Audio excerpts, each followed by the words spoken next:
Hello and welcome back to another episode of Critical Reactions with your host Brian. We are going to do an album review today. This one a little different. I don't know if this video is going to be shorter than the usual album reviews or longer.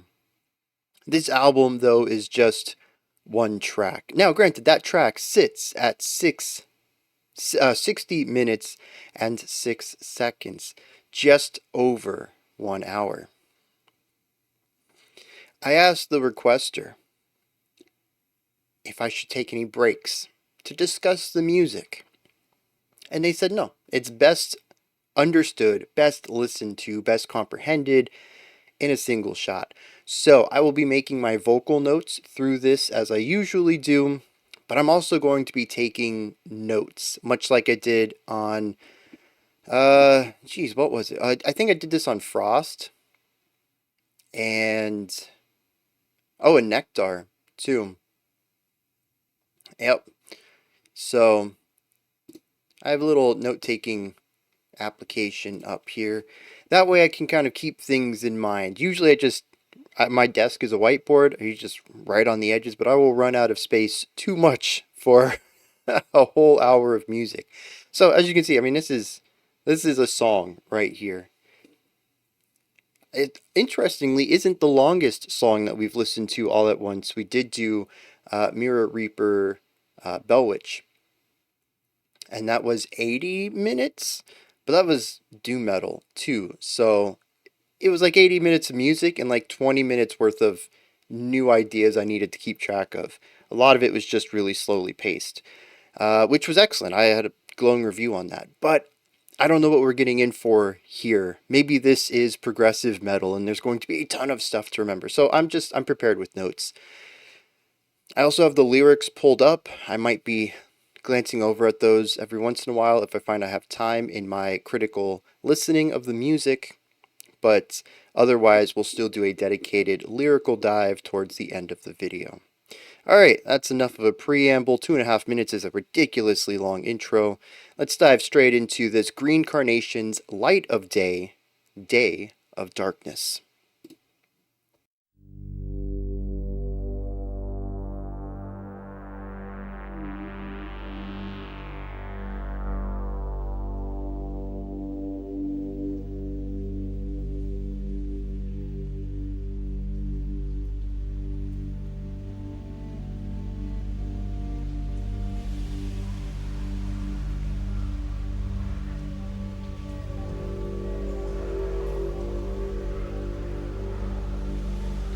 I like the atmosphere. We had like a foghorn kind of thing.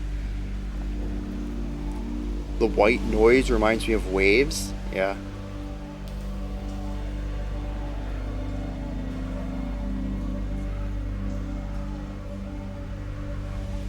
And just the low hum of woodwind, I think.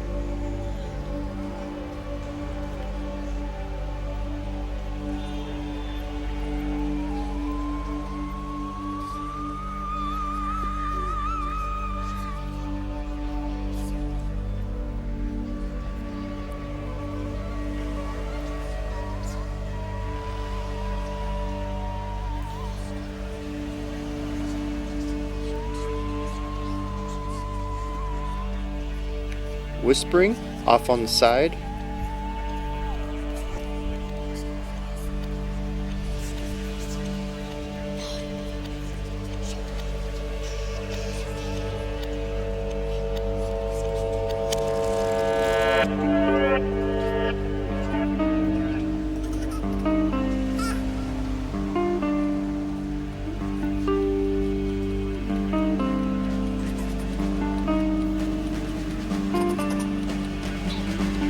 Is that a baby giggling on top of all this too?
is that synth sound?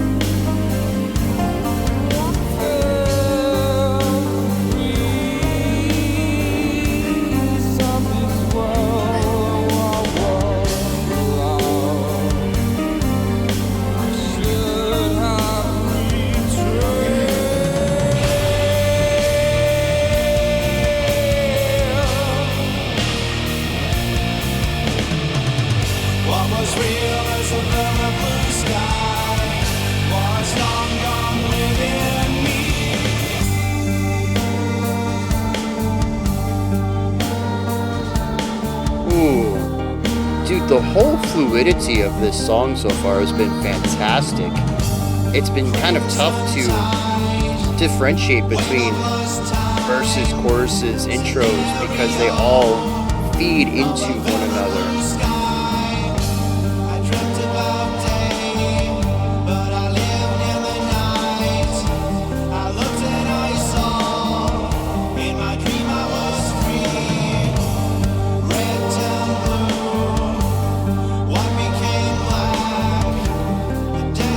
Choir is a nice way to bring back some of the ideas from that earlier section.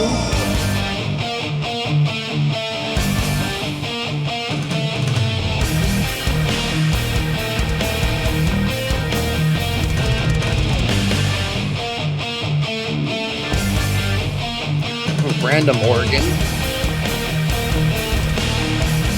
Although I suppose with all of the instruments we've heard so far, everything's on the table. Just gotta wait for it to come in.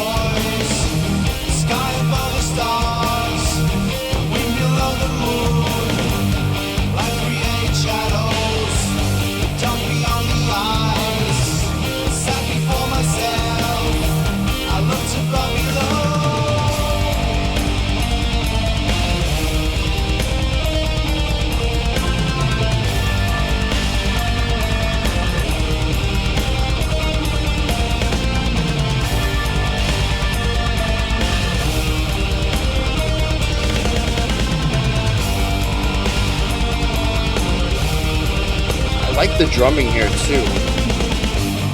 A mix between keeping the tempo and introducing something a little more melodic or linear.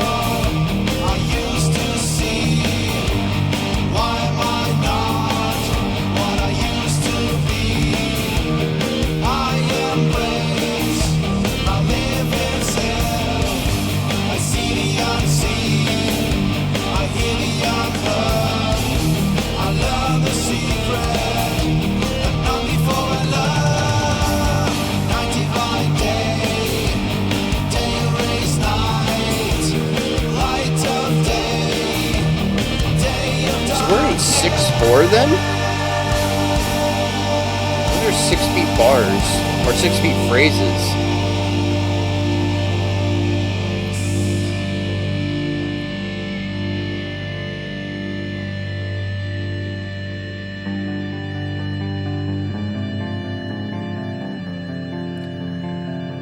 This is the second time they're showing off their chord shaping, quieter guitar work. Getting into those moodier vibes. Yeah. They're definitely good at this.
doing these little 15 seconds of light versus heavy, showcasing a duality between vibes, emotions, feelings, atmospheres.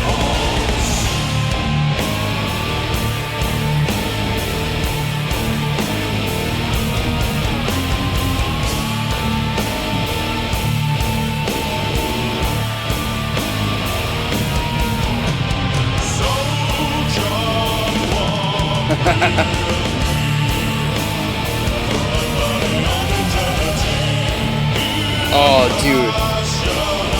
The voice thrown back into the back of the mouth, getting that really wide sound with the choir. That was good.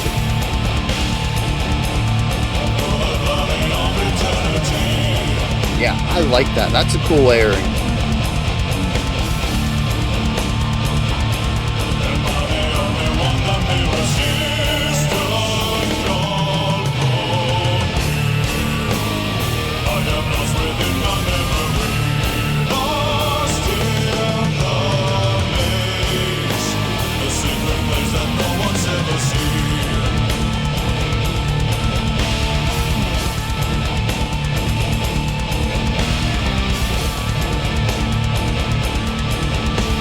Really hanging on to this.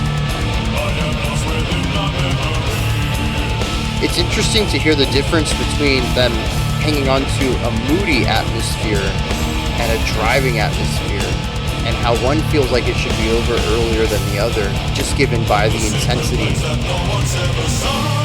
speed. Oh.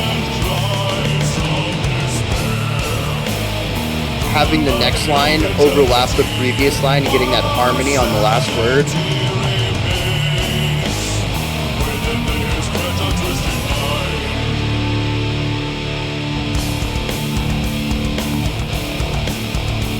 Okay.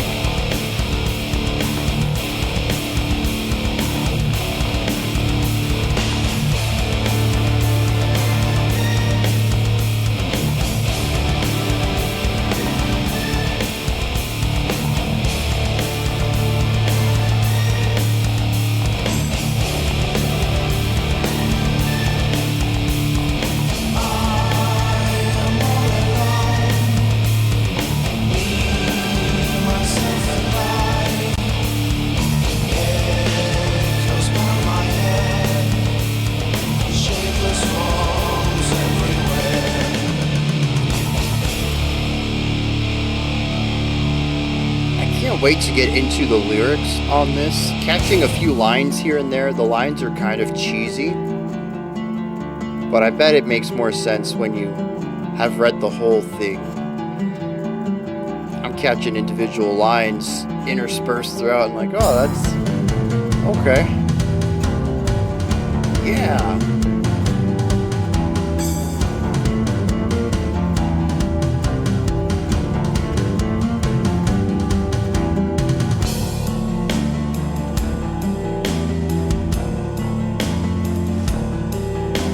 The cello off on the side. Love that.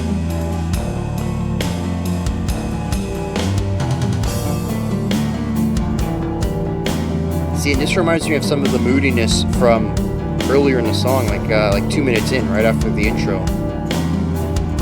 Different composition, but similar atmosphere and emotion.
by me. I dream this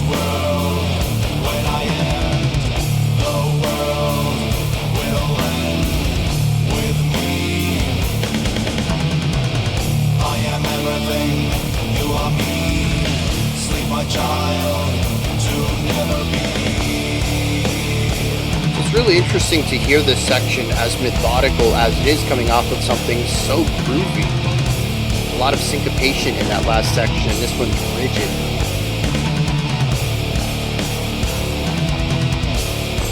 It's a massive shift, and of course much heavier than the last section too, so a big divide there.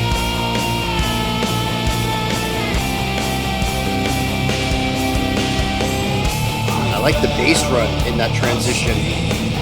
Too sweet, lullaby, asleep, in which I had a dream. In this dream I conceived a perfect plan that would change the face of mankind. For it was my dream to create the perfect world from this cold imperfect world. And all the answers were inside my mind, and I was unafraid. The dream was so enticing. Oh, dude, such a release just from those bells.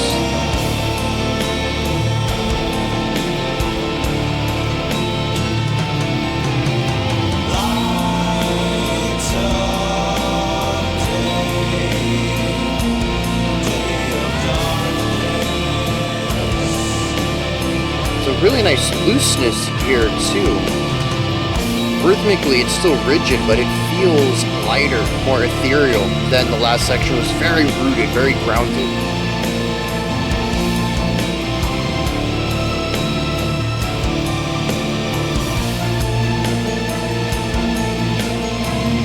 Oh, the pizzicato on the violins is a nice touch.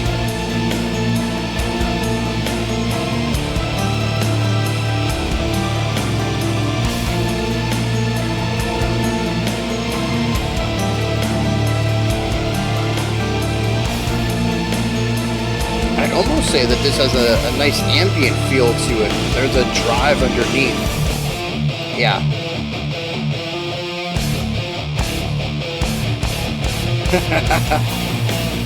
Oh, jeez. That riff takes me back. That's such a 2000s riff right there. Like late 90s, early 2000s. Speaking of... Oh, this came out in 01. Okay, yeah, that makes sense.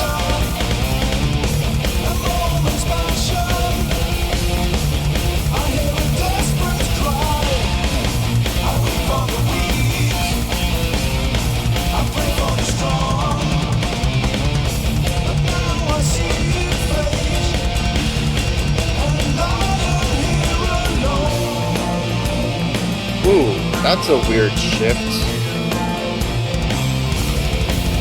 That's another weird shift.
Nice little syncopation on that.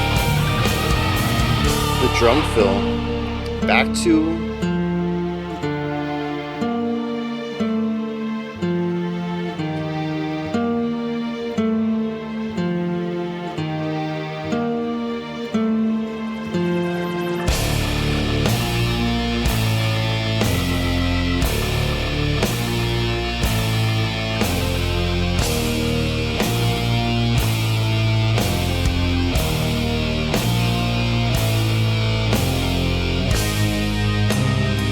this song has sort of an identity crisis, I think.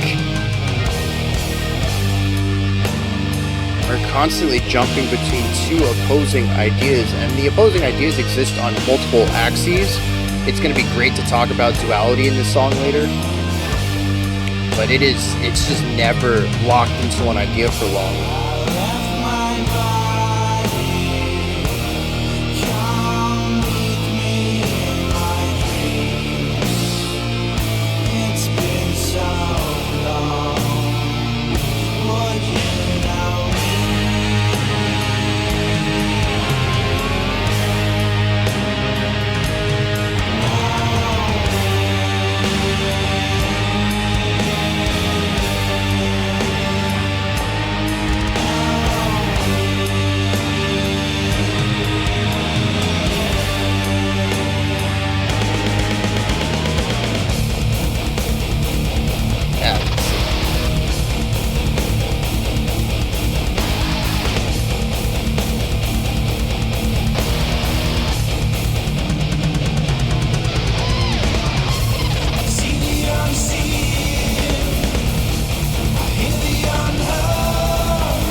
So the galloping with the clean electric.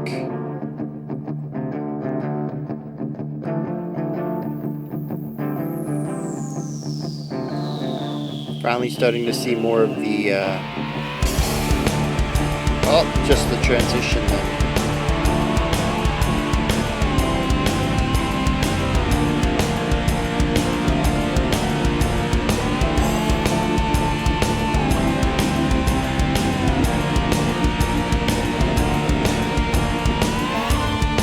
Oh!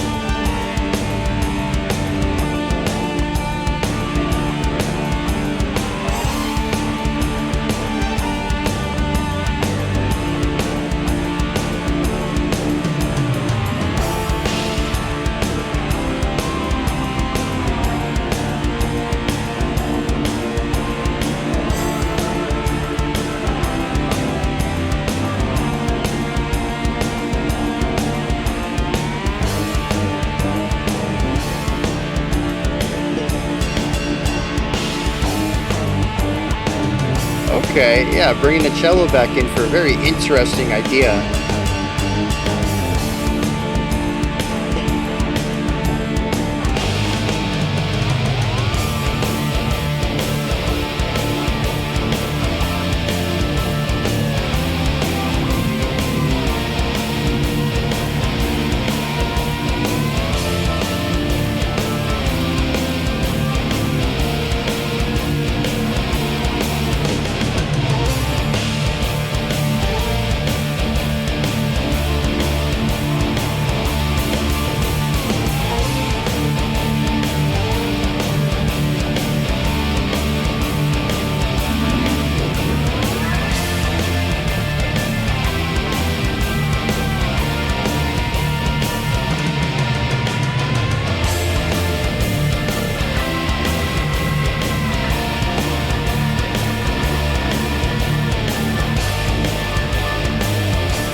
Big reverb on the guitar and the drums.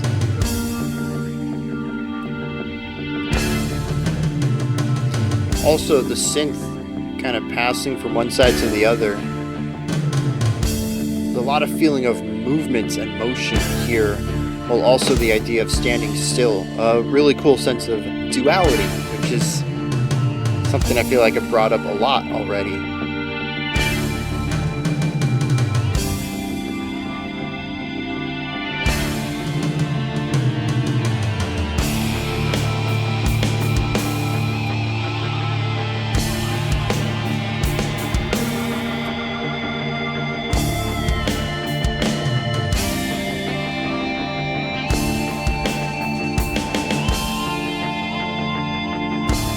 This is another section in groups of 6.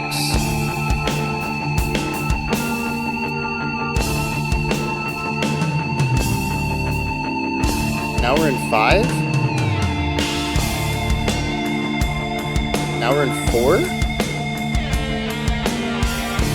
And you know what's interesting is when right before I said 6, I thought I counted a 7. So we might have actually been walking down for quite some time now.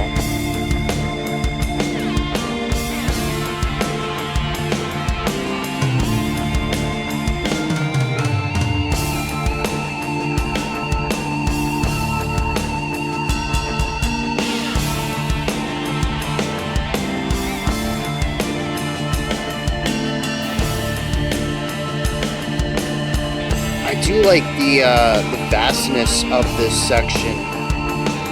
It feels very open.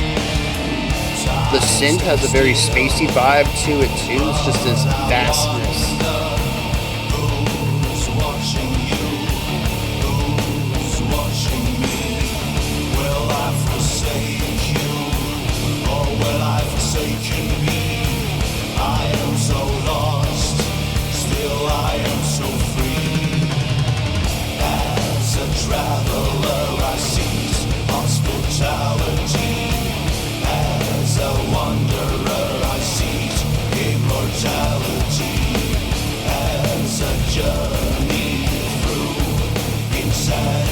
The bass kick mixed with the bass guitar makes a really meaty low end on this section.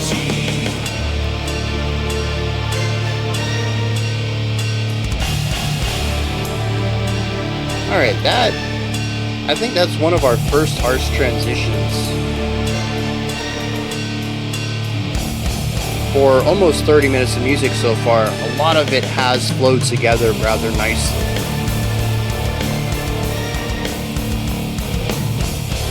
So we brought back the galloping from the clean electric earlier and put it on bass here.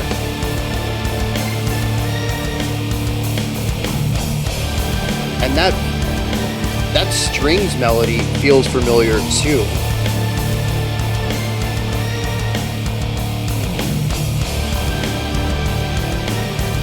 I almost wonder if we've heard this section or some other version of it already. The tempo shift. I feel like the bass got bigger.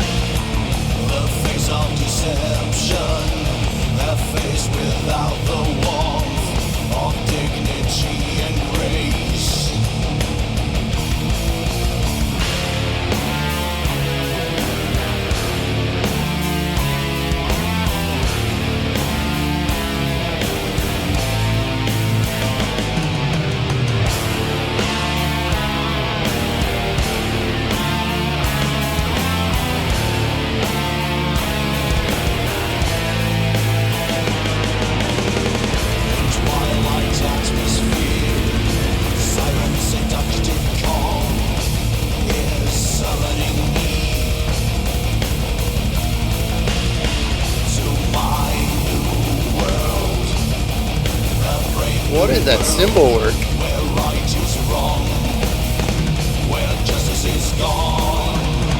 I think the ideas are solid. The production has too much tail on each of them though. They're kind of overlapping.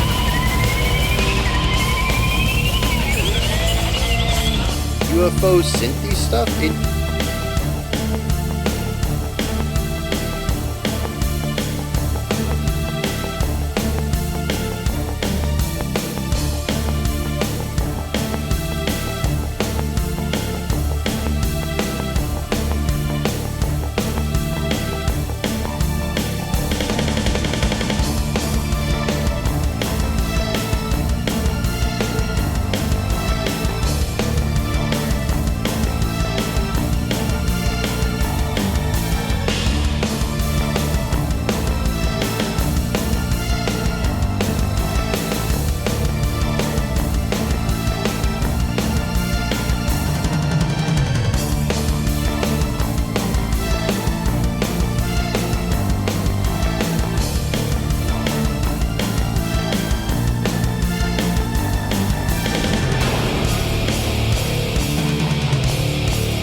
almost like a straightforward hard rock vibe here.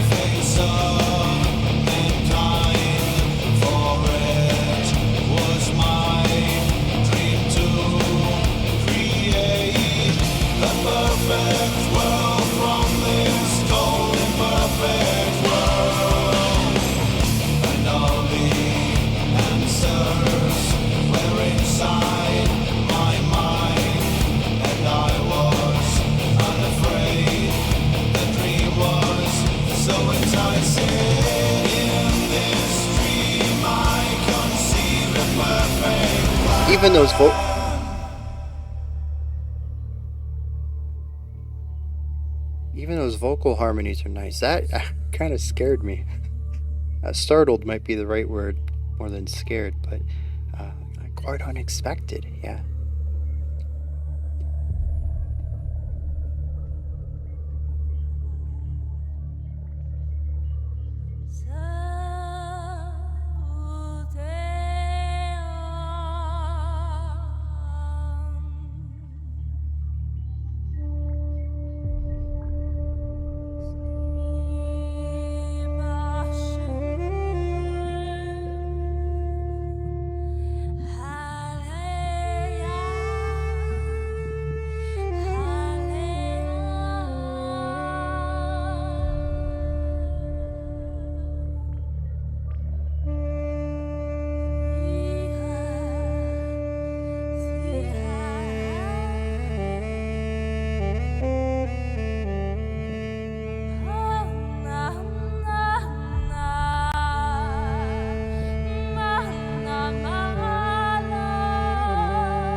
I'm curious what other people feel in this section. I feel pain. When I listen to the vocals, there's a brightness both in the timbre itself, but also the melody. There's joy or celebration in there.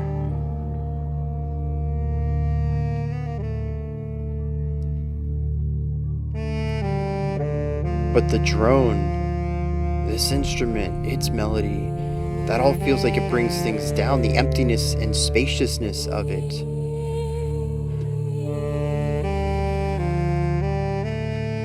It's lonely.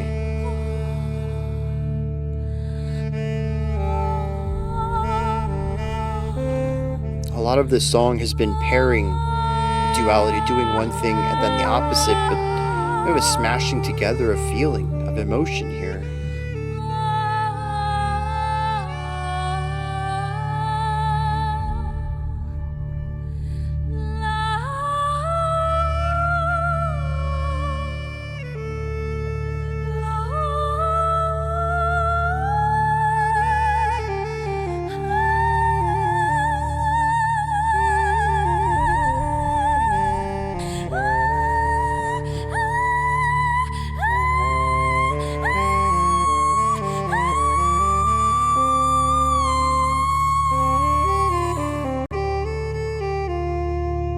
Airy release on that, the tension of the subtle rising followed by that air. Almost as if the energy took to get to that note removed the energy to do anything else, and the note just escapes her. Just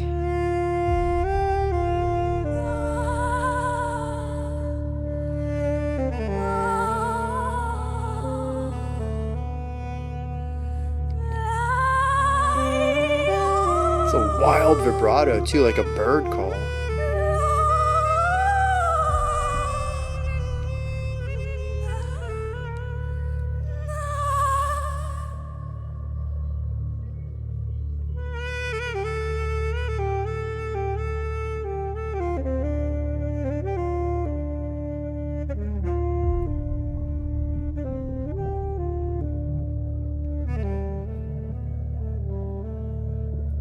Bubbling up like a bog, a viscous liquid with air or gas in it.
You know what's interesting? The first 3 notes of this guitar riff, I think it's the exact same notes, or maybe just the same intervals, and a similar vibe and speed to a 3 Days Grace guitar riff, and I can't think of what it is. I gotta go back and see how accurate that is. How close they are, I suppose.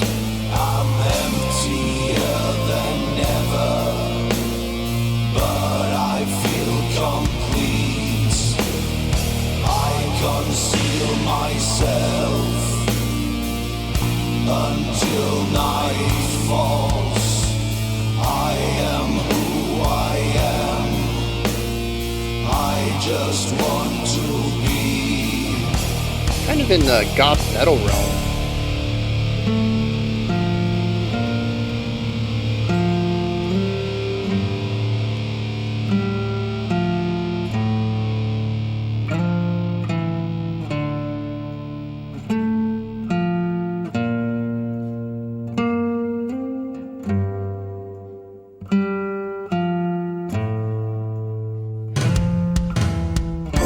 So this is one of the few places where there is literally a solo instrument. No drone, no samples of wind or waves.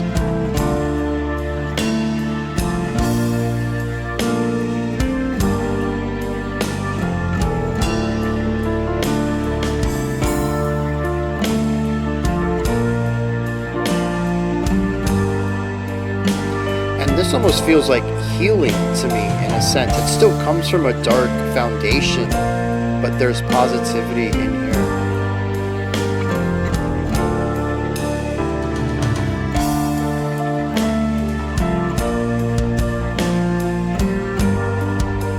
I think it's interesting to listen to just how heavy the first half of this track was, and how much we've existed within more acoustic spaces in this third quarter.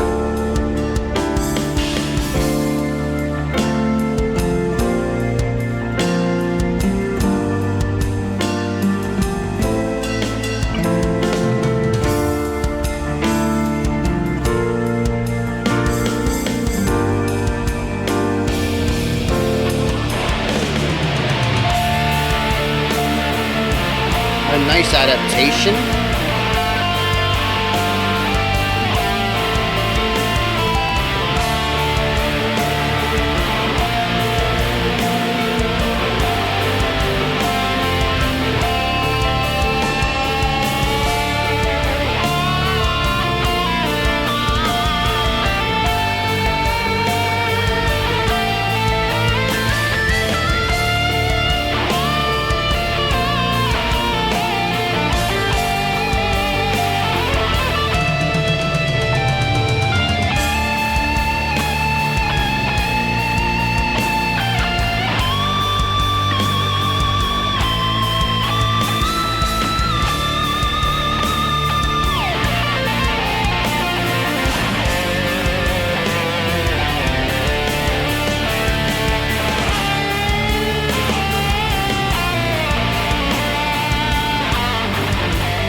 So this is using the pacing tool of one slower set of 4 beats and then one faster set of 4 beats.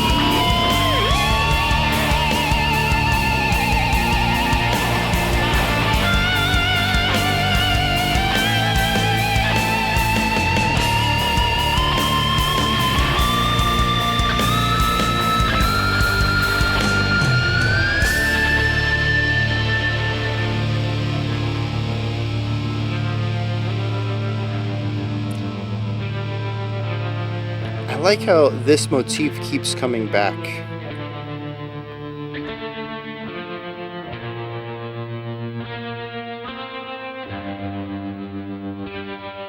I think this is a third different style of instrument sound that we've heard with this melody on it, this riff. It wouldn't surprise me if there's more callbacks to ideas than I'm picking up, but there's certainly, I think, at least 3 riffs that I've heard played twice, at least, in different contexts.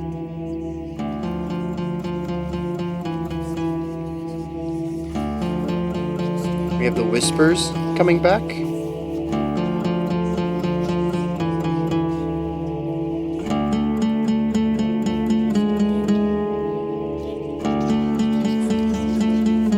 Yeah, shifting it to that tense second note rather than the more stable one we had just previously.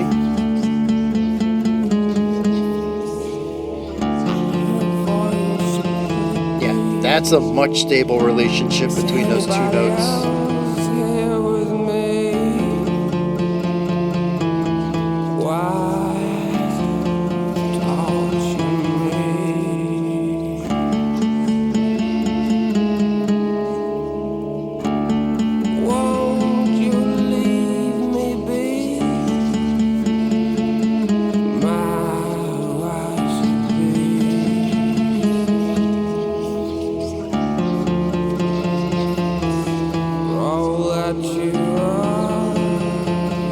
I don't think we've heard this low energy, slurry vocal delivery yet either.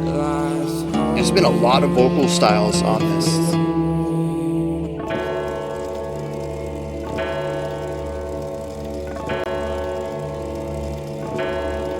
The clock sounds alongside the muted guitar plucking. That was inspired. That works really well. It's not something that I think is necessary. The clock kind of already does its thing, but it's a nice texture alongside it.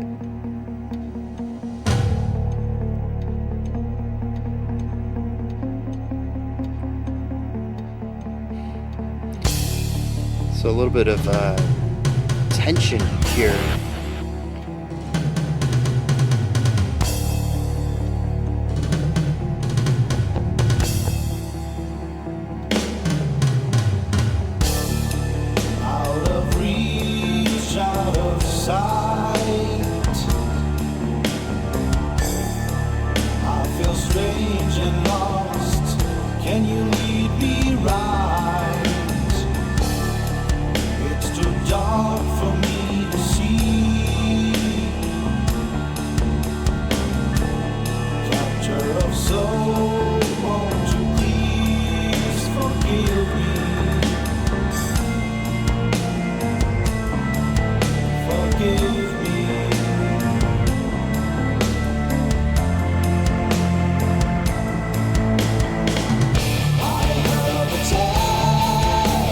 Alright.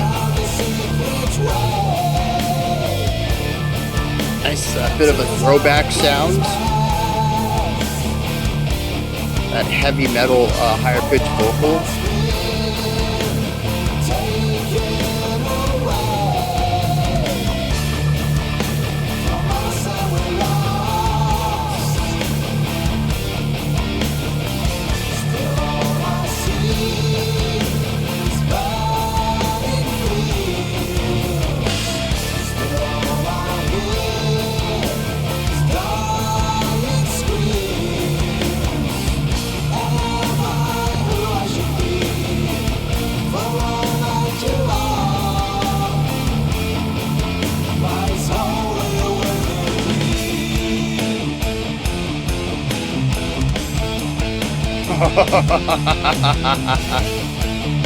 Downbeats to offbeats. Yeah.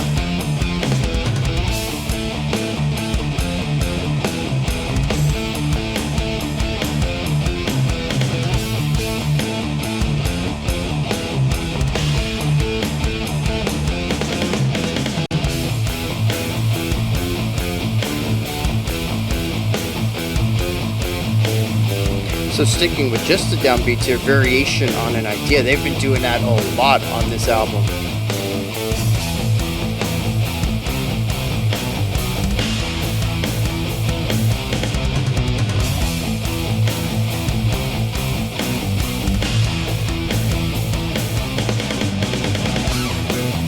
Ho ho ho ho!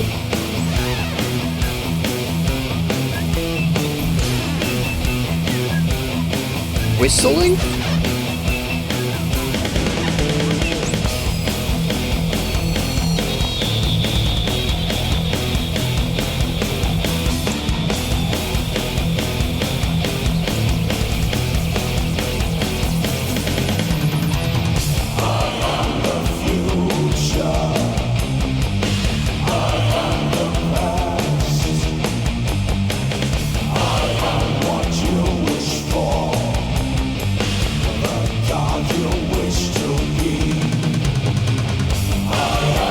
So a 5/4 here.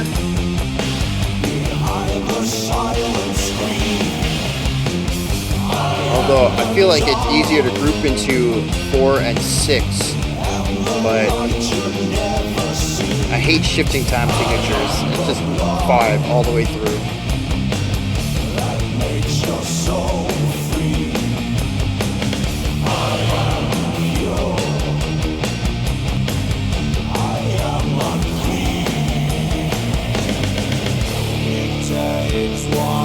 Oh snap! It takes one to feel lonely. It takes two to outlast me. It takes two to feel complete. It takes a moon to light the stars. It takes a light to see the dark.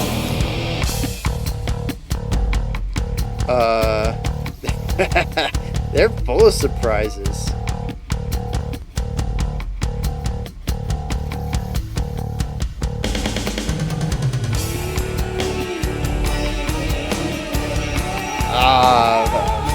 A little bit in the, a lot of it in Phrygian standard, yeah, not Phrygian dominant.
Back to the 6. Okay. This is actually the riff from the beginning, right?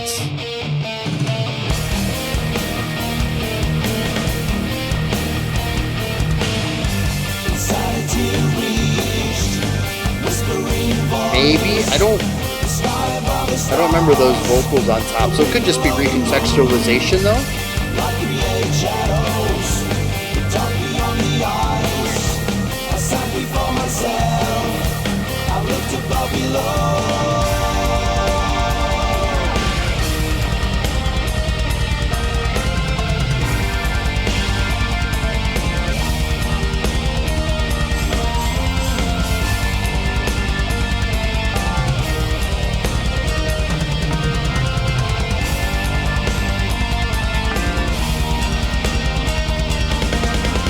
dude, that 16th note riff, I'm pretty sure that was from like, I don't know, sometime in the first 10 minutes of the song.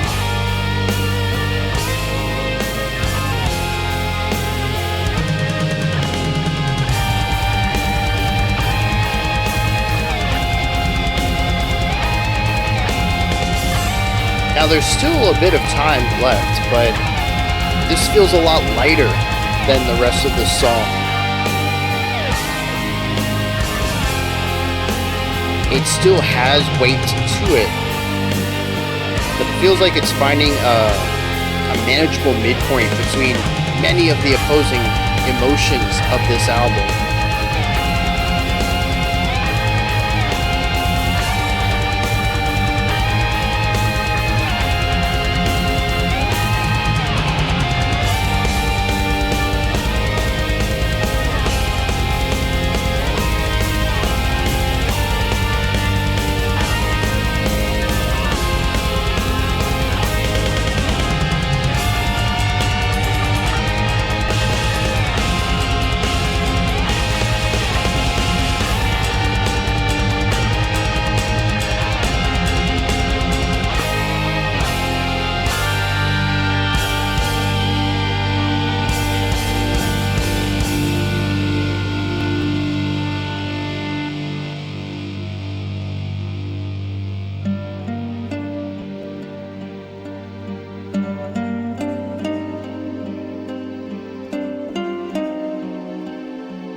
This feels like an elegy.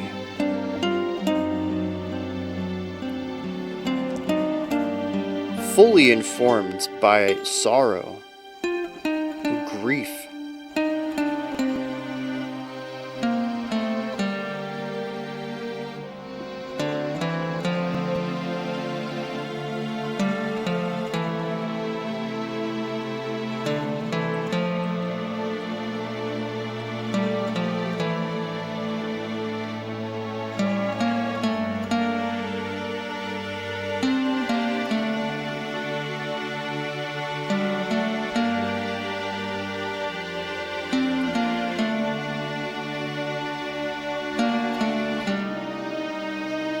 A bit of a cliche chord progression, but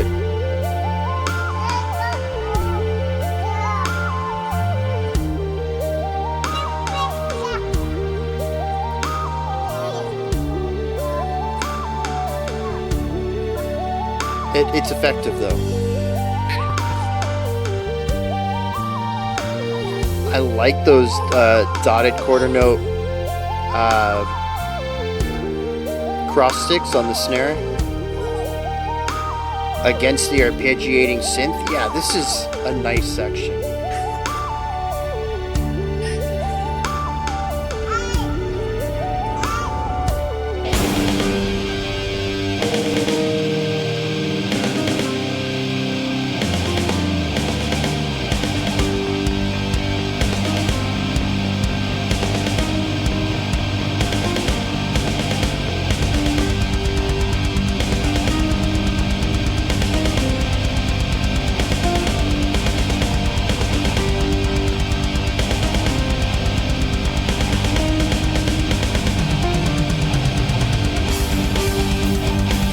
Like I said, there's a lot of music left, but it really felt like we had resolved the duality of the song by minute 55. Ramping it back up for a big finale though, I assume.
Oh, I know that song.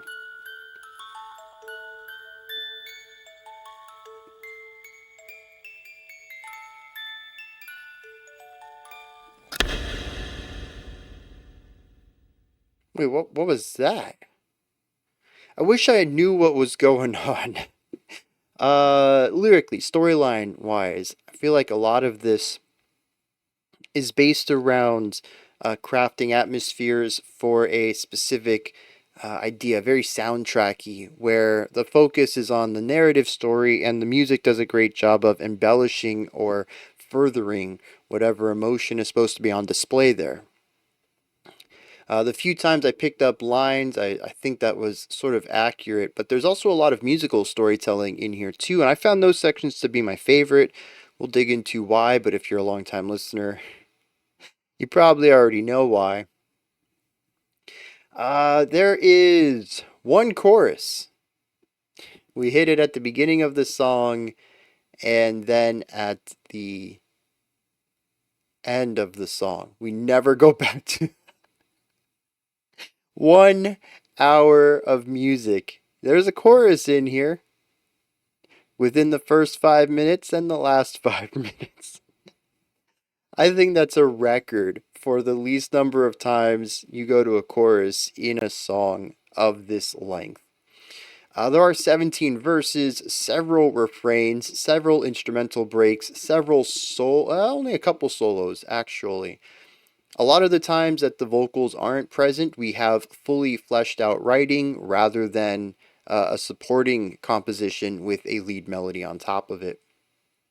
And I think that's interesting.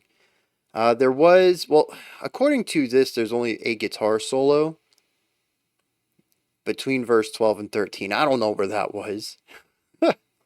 But I actually took in my notes, the word solo shows up a couple more times than that. But I think I was a bit more lenient with the use of the word solo. But that's interesting too. Is that again an hour of metal music and a solo doesn't show up super frequently. If you took an hour of most progressive metal, especially something like this that feels like I don't think it wears its inspiration of Dream Theater on its sleeve as clearly as some bands do, but there's certainly some Dream Theater inspiration here. Dream Theater you can't get through a song without on the lengthier ones, half a dozen solo sections. It's a very solo heavy style of writing. So I think it's interesting that I can hear some inspiration from them, but it's more of a compositional inspiration rather than a structural one, where this band just chooses not to do the solo as often. I think that's interesting. It puts more weight on uh, the full band composition more than any single person, aside from the vocalist who carries the lyrics, which seems to me to be fairly important on this. Now, I started out taking notes, just text, in my little app up here. And there's a lot in there. Almost 500 words worth of notes taken. But halfway through, I guess it wasn't even halfway, it's probably a quarter through, I realized I wanted to keep another set of notes that doesn't necessarily work as well with text. I could probably have done it with text, but I wanted to capture the flow of the emotions. I noticed that we were moving between moodier to angrier to griefier sections. And these pockets all sort of had their own singularity of emotion. Now, I ditched this idea probably around the 30-minute mark of the album because, first of all, there's just a lot of heavy, sad, heavy, sad, heavy, sad. The beginning can be kind of monotonous in that regard, but also towards the end of the album or the end of the track, we began to experience more complicated emotions, things that I couldn't just jot down in a single word. And so I drew a couple of pictures of trying to mix ideas here where maybe I couldn't find the right word for them. Now, I'm not an artist. I'm kind of hoping that future me in the next 30, 40, 50 minutes is still going to understand what I meant already 30 minutes ago. I began collecting general ideas I want to talk about in this corner. Collection of dualities. Right here next to me, over on the other side of my desk, I have a series of emotions, just in singularity. Because over here is more like a story of them. I just wanted to capture like all the ones that I felt and kind of pair them into a bit of like a Venn diagram. Positive ones, negative ones, and neutral ones. And so what started off as I'm just going to type a lot during here and vocalize some stuff ended up being this massive note taking project. And I really like that. It wasn't planned, but I ended up getting more out of this than expected. And that's awesome. I'm not going to say that this is necessarily an album I'm going to return to, but it definitely intrigued me, excited me, uh, caught me off guard emotionally multiple times. All of this more than I expected, especially after the first 10 or 15 minutes. There was definitely a part towards the beginning when I was thinking, okay, it's progressive metal. They're influenced more by heavy metal than by anything else. A little bit of death metal in there, but that's more of riffage than anything else. There was just a couple of like iconic death metal riffs that I heard in there. Not necessarily iconic, but just sort of like stereotypical. I think bread and butter kind of style, more so than lifting it from like a well-known riff or something like that. Um, so it's not like I said. I can feel Dream Theater interwoven into here at different parts, and Dream Theater is certainly not my favorite bands. I don't mind listening to them. I'm usually excited to check them out on the channel. They're just not a band I think I'll ever put a CD on intentionally. They just don't click with me that way. And I can feel that here, and that's kind of what I feel like with this album, was that I enjoyed it. Lots of really cool things.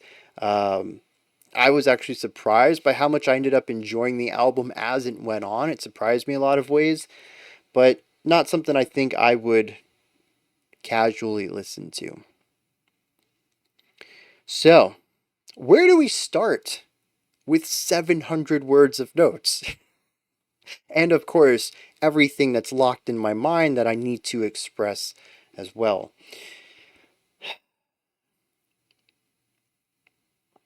I think I just want to start with something easy, and we'll work our way into the more difficult side of things starting to annoy me. Just like progressive writing in general,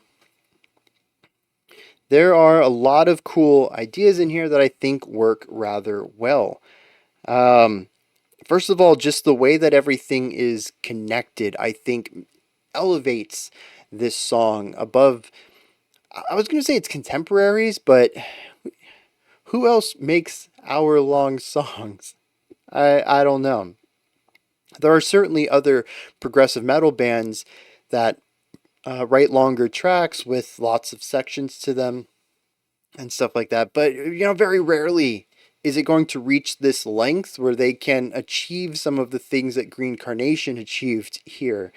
The callbacks here, the recontextualizations, this is just absolutely bonkers. I mean, we have ideas coming back 30, 40, 50 minutes later. This is classical style writing right here. And that's just what I picked up too. I mentioned there were like three riffs, I think, that I heard in multiple parts throughout the song, rarely within the same context, usually new instrumental parts around it, ornamental ideas, usually new drum patterns, different vocal sets. I mean, the vocals are just consistently changing.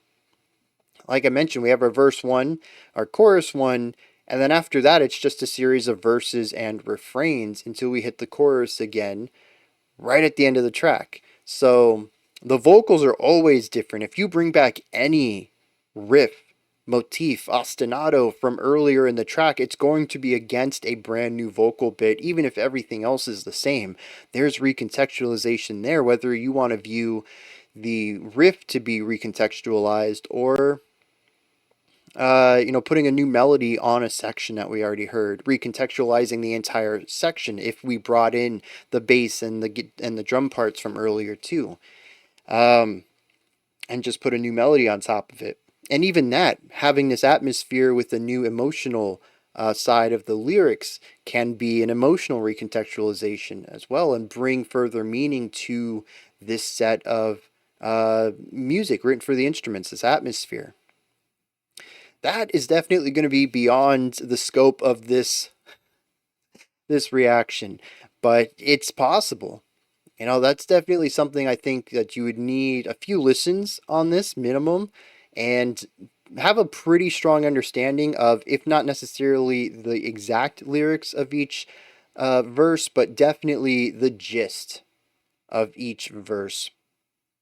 And that way you can be like, oh, last time we heard this guitar lick, the vocalist was in this state. And now when we hear it, it's in this state. And that changes the relationship to the riff because the riff is exploring this emotion and that kind of thing. I can't get into that level of depth. 60 minutes of music, one time through, there's a lot I'm going to miss on this. And that's the kind of depth that would require multiple listens for, if it's there at all, which, given what I heard here, it would not surprise me. I'm not saying it is there, but it feels like something this band would do. It feels like something they're capable of doing. There's a lot of potential here for very cool ideas to come through with familiarity.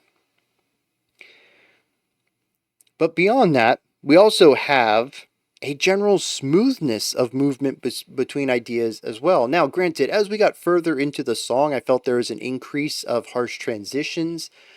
Well, I guess it's mostly in the middle of the track. The first third is fairly fluid. The last third is fairly fluid. And it's the middle third. There's just a lot of really harsh jumps around there, and maybe that's thematically relevant as well. But I think generally speaking, a majority of this track has smooth movements between ideas.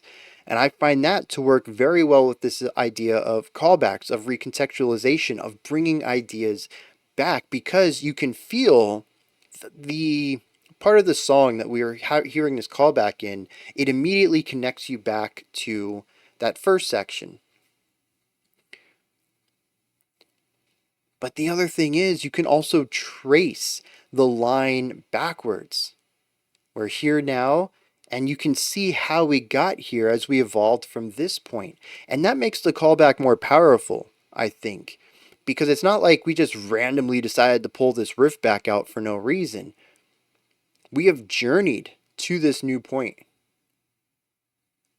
We can clearly see the road behind us, how we got here, and we're beginning to feel similar ideas to where we did earlier. And that ties everything together very well. I mean, this is the idea of, in film or in novels, where maybe after making a bit of a trek, maybe we're a few chapters in, the heroes look back and they can see their village, maybe not their specific village, but the hill around where it stands. It's too distant to really see details of, but it's the last time they'll be able to see it. It'll be past the horizon now. And the mixed feeling of knowing we've taken this path, the trials and tribulations of those couple of chapters, while also this feeling of leaving home and how that feels, seeing this place originally as a place of comfort and now seeing it as a place they want to return to, and the danger and unsafety and uncertainty they're in now. That place is brought back with new emotions tied to it. And the journey, being able to see the path between, really exemplifies that. It elevates that feeling because now you have a visual distance. That's the kind of thing right here. That's this tying it together musically, being able to see that path where you came from, and then reusing something from earlier too to really tie it all together. 100%. The smoothness of development on this song paired with the callbacks is what really makes a lot of these sections rather powerful. And again, I think that's another thing that's really going to start clicking on multiple playthroughs or multiple listens to it. and getting that sense of development and what sections mean and how the recontextualization of a riff changes its meaning. It tinges it a little bit with a new emotion. And it is phenomenal. I really love what they're doing with the composition on this. It's progressive in a way that, sure, there's a lot of different ideas thrown in here, but it's sensible. It's a delicate type of progression that really tells me they're trying to tell a story. They're not just stringing a bunch of disparate riffs together and calling it a day. They're trying to tell a story here, and I can hear that in the lyrics. I don't even know the lyrics. I can hear it in the music. And that's pretty rare, I think, at least in the progressive metal that I've listened to. It's rarer to be able to find this consistency, congruency, and thematic coherency on an entire album, which is kind of cheating here because it's one song, but even across a 20-minute song, I don't necessarily always hear this type of coherency. And this band kept it up for an entire hour. Uh, Dude, that's just phenomenal. The last thing on here that I just want to touch on, it doesn't really tie back into all of this stuff, but just the general tempo and time shifts in here. Definitely a proggy idea. Um, Sometimes I felt it was better than others. There's definitely some jarring shifts, but we also have accelerandos and retardandos as well. Gradual increase and decrease of tempo. Time signature changes are sort of all over the place. Sometimes we're in 6, sometimes we're at 7, 4. We had that really cool walk down. That was in the latter half of the album. Oh, no, it's actually in the first half. Minute 25 ish. Started from possibly 7-beat phrases and then shifted to 6-beat to 5-beat and then landing on 4-beat phrases and locking in that 4/4. That was a pretty cool walk down. You don't hear that too often in music, so I was kind of surprised by that. And hopefully there's like a cool lyrical theme that lines up with that because it seems like something they would do. But it's one of those things where you either come at it purely exercise based, where you're like, hey, what if I wrote a riff and we could just remove a beat from the end of it after every 4 repetitions until we land on 4/4. It's like, yeah, I could probably write a riff like that. But the other side that I feel like is a more natural way to land on it is to have this concept of reduction in the theme and try, how do we create reduction musically? And someone's like, oh yeah, we can just reduce the time. I'm like, oh, okay, let's try that out. That seems like a more natural way to get there. The other one feels very artificial. Like, hey, I came up with this riff that I can, remove a beat from and it's fine. Oh, well, what if we just walk it down? It's like a what if scenario, and then it just sticks. That's always kind of a neat story, but it exists outside of the music where if it has more of this thematic tie into it, I think that works better. Subjectively, I really love thematic cohesion. If you haven't picked that up in like 5.5 years of listening to me, if you've been around since the beginning, anyways. But yeah, they're definitely a very progressive band. The 60-minute song is definitely a pretty big notifier of that, but just listening to their music and how they write, you definitely hear a lot of it in the composition. What I find interesting then is, aside from the overall composition, if we look at individual sections, most of them are not really progressive. We have a lot of very straightforward drum beats, whether it is, constant bass kicks, eighth note bass kicks, and, snare on 1 and 3 or something. Or we have some very standard rock beats in here too, all over the place, actually. Hard rock beats, soft rock beats, the guitar riffage. There are some riffs I think that stand out to me. They particularly sit within the more esoteric times as well. But anytime we're in 4/4, I feel like the riffage is pretty straightforward, even bordering on like, not necessarily cookie cutter, but kind of tropey. Like, yeah, that's a solid guitar riff. I've heard, it's familiar. It doesn't feel fresh. It doesn't feel innovative. They're innovating on other elements in here. But when it comes to the riffage, some of that's pretty straightforward. Even the guitar solos, even the more emotive guitar solos. And we'll talk about one later that I thought was fantastic. fantastic, it still kind of relies a little bit more on tropey sounds. And I think that's a really interesting division. They spent a lot of time crafting a very unique to them overall composition here. But each individual section is very familiar. They decided not to mess with the formula too much on those. Um, and so, like I said, we have pretty straightforward riffage, pretty straightforward drum work. The bass work, a lot of that's pedal tone. There are some really cool bass licks in here, sure. Particularly at times when the bass gets a volume boost, which I found to be rather interesting. The production on this fluctuates in a way that I typically only relate to electronic music, where they know exactly what they want to highlight instead of a set it and forget it kind of idea. And so different parts of this song feel different because different instruments have spotlight, they have different timbres, they have different volume levels, different balancing, different EQing. That's not something you see too often in metal. You know, you build your guitar tone, your bass tone, you EQ and balance your drums against the band, you fit your vocals in there, and then that's the production. You really don't need to touch it again.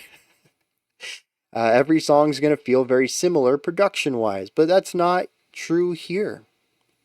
And I think that's an interesting little thing. But yeah, when you look at the basic um, rock band setup, there's not a lot of surprising individual ideas. And I like to kind of pair this with a really good book that uses basic writing and maybe even some narrative tropes, but it uses them intelligently and to come to a really nice conclusion or ending to the song that thematically fits everything it's trying to do in the story. The words might not be super convoluted, it might not be impressive to read, it might be very basic language. The stories, like I said, there might be some tropey elements in it, but by the end, everything works in a unique way, and that's kind of how I view this. It's surprisingly unique given how common many of the elements are. And I like that. It's kind of sneakily impressive. And those are really cool ideas. I love finding books or films like that where it starts out and maybe I even turn it off, put the book down. It's too tropey, too simple, too boring until you come back to it a year later and you're surprised by it. And it's because it picks up in the halfway point towards the end and it really has a strong finish. It just starts out a little um, inconspicuous, like in every other book or in every other film kind of idea. I like that. And that's what this feels like to me. It starts out a bit straightforward and it becomes more unique by the end of the song. Granted, the end of the song is 60 minutes later, it has plenty of time to do that. But I did find that I quite enjoyed the back end of this a bit more than the front end, which is more heavily drenched in shorter pockets of traditional metal sounds. All right. So that's kind of like the base foundation stuff I wanted to talk about, just general concepts. We got to talk about some bigger ideas here, though. The first is instrumentation. There is a lot of instruments on this, and they tend to fit very specific elements of sound, very specific themes, atmospheres, emotions. We have some femme vocals that come in twice, both of them in non-metal sections, both of them a bit quieter, and well, the second time it builds, but the first time is fairly isolating for the entirety of the run. That's a sound that they have a specific atmosphere for, and never let it really deviate away from that. Then there's other sounds like the organ just kind of pops up all over the place whenever they want. It feels like the instrument to throw in after all of the rock instruments have had a place and they still have an idea left in their head. Yeah, give it to the organ. But what I think is interesting too is that roles are not consistent throughout this. Drone is a big part of this song. It exists in many places. Sometimes it samples a white noise of wind or of waves that sit in the background. Other times it is a synthesizer just holding out a single tone. Other times it is the string instruments slowly, continuously bowing a single note or chord. Sometimes, as we hit a really, oh, this is minute 50, a really heavy, almost doom metal section, a lot of it came from this heavy sustain on the guitars. So loud they could strum once. I just punched the table. So hard they could strum once, and the tone would continue to play for many seconds afterwards. There is always some sort of texture through the drone that exists on the outskirts of most of these sections. It's never the same instrument, though. Some do get used more than others. I think that the Doom section is the only time we actually hear guitars do it, and it's kind of cheating to call it that because honestly, it's just like a half note, which is half of a bar, except the tempo's really slow, so it gets held out for a while, but it's not really a drone. It changes after a couple of seconds. There are instruments that do get used quite often, though. I feel like the strings get the drone part a lot, but the strings also get ornamental, they also get stingers, and we do have some harmonic and melodic ideas on the strings as well. And that's what I'm talking about. There just really isn't any dedicated roles in this. I'd say that the only instrument, aside from the drums, because they're percussion, they don't really have pitches to dance around the different melodic and harmonic roles, is the bass. They kind of do the same thing throughout most of the song. They kind of get pigeonholed into a style. Everything else is quite flexible, though. And there's also just a ton of instruments in here. There's an oboe, I think, at the beginning. Some clarinet in here. We have violin and cello at least. There might be a viola, but there wasn't any place where it was isolated where I can say, oh yeah, definitely a viola. There are a lot of string sections, though, and I associate string sections with violas too. So maybe they were there. We have the organ, we have general synthesizers, we have chirpy synthesizers, we have synth pads, we have a couple different guitar tones. There's hand drums in here, just like a little tiny like bongo. I heard like 3 notes out of it. I heard wood blocks in here too, just a couple of hits again, really used I think as transition texture. They don't ever show up in a full section. Lots of instrumentation, though. It makes me wonder how large this group is. I'm picturing a progressive rock band, 4 to 5 people. Your guitarist, your bassist, your drummer, your vocalist. Everything else I'm picturing is session musician. Originally, I thought maybe it was all digital, but 2001, this would have been this would have been an expensive group of libraries to have this type of. I'd almost say near true sound. That's why I'm leaning towards guest musicians, session musicians, just because I think it's really difficult to achieve this level, especially with all of these acoustic sections, to make it sound authentic. Nowadays, it's a little easier to kind of get by, even on the cheap. But 2001, man, libraries were not up to snuff for this kind of stuff yet. I mean, this was around the same time that Emily Autumn released whatever that album was we checked out from her. And I mean, you could tell that some of the string libraries that she used on that were definitely of the time. They kind of border a little bit on the MIDI. Hey, editor Bryan here. I have no idea what Reactor Bryan is talking about at all. I went and listened to Emily Autumn's work on the Opheliac album, and I'm pretty sure all the string work is done by hand. There's not a single string sample on there. Maybe there is some random track that he was thinking of, but I didn't hear any of it. So I'm still going to link the Emily Autumn Opheliac reaction if you want to go check that out. It's a solid album. Absolutely enjoyed it. It has nothing to do with what's going on here with Green Carnation, though. So I don't know. Back to the analysis. So I'm going to wager these are real instruments, probably. So is it session musicians or do they have a large band? Either way, I'm very happy with this.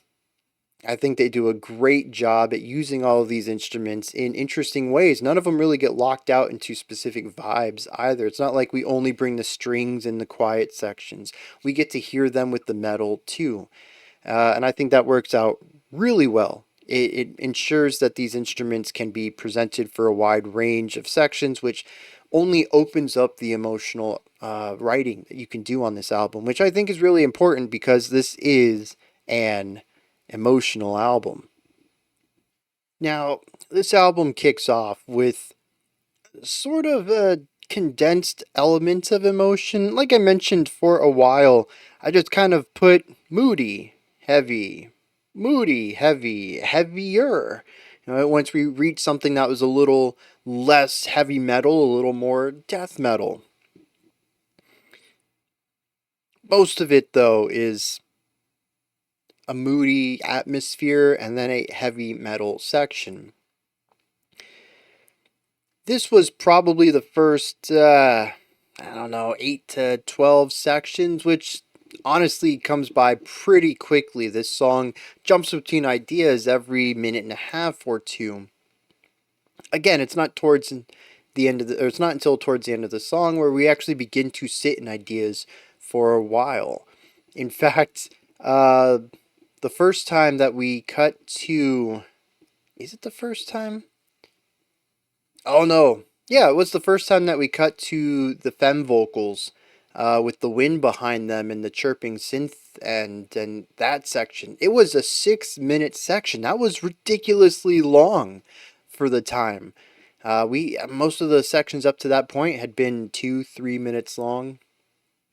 So there's a lot of jumping around quickly between ideas. I was running out of space to put it, and I was like, oh, we're just kind of doing the same thing back and forth. But even within these, there is variability to the atmospheres. Yeah, moody definitely captures the vibe of many of the quieter parts in the first quarter or even half of the song. But within those moodier sections, they do feature a couple of different moods, most of them still settling on something atmospheric, lower energy, and negative. Eeriness is a big part, I think, of most of the first half in these moments, but we also have elements of anxiety and grief in here too. There's a sorrowful pain that is exuded through many of these sections. What's interesting then is the other part of the opening half of this song is based on metal riffs, and you all know my lack of emotional ties to general metallic sounds. So a lot of that just ends up feeling aggressive to me, which I kind of hope is the point. It makes a rather negative beginning to this album. Eeriness, unsettlingness, anxiety, tension, stress, sorrow, rage, grief. These are the feelings that I get throughout a majority of this album. Now, that's not to say that every single moody section goes into a negative direction. We also have elements of calm and peace and joy. Joy is, albeit a bit of a rarer one, I think I only heard in 2 or 3 sections. Maybe only 2, actually, now that I think about it. Until the end. The end takes a big twist on things. But a feeling of calm and peace is something I feel through a lot of these sections. There's also a feeling of vastness, which doesn't really fit into this negative positive dichotomy that I've created. But there are a couple of sections that have sort of a space rock expansive vibe to them. Usually the synth also takes on a very spacey sound as well, something a bit sharper, brighter in timbre. But those, much like the joy, are kind of far and few between. Most of it tends to be a bit of a neutral calm. Not necessarily peaceful, but calming compared to the grief, the pain, the sorrow. But even just talking about this dichotomy right here, we're beginning to lean into the idea of duality, which is a massive part of this song. We have light and dark, heavy and light. Basically, the heaviness, the darkness, the rage, the aggression of the metal, and then these moodier sections, the lightness of it. Usually lightness in layers, but also lightness in timbre. Having clean electric guitars or acoustic guitars, also a lightness in layering. As we strip back some of the instrumentation and bring it down to just bass and vocals or a light drum part to go with it. It's really not trying to fill space here. And that's another area is density. We have density of layers. Sure, some of these ornamentals, or not ornamental, the acoustic sections have layers upon layers upon layers. These sections are absolutely gorgeous. And what I find interesting here is they feel incredibly dense because of all the instrumentation going on, the strings swirling around the top, the acoustic guitar and the bass playing these moving melodies, the drum part and organ off to the side, synth textures peppering the atmosphere of the section. But they also feel very spacious. There's a lot of room between all of these instruments, which makes sense for stuff that kind of airs towards the acoustic side. This contrasts heavily with usually the less dense instrumentation of the metallic parts, just your guitar, bass, drums, and vocals.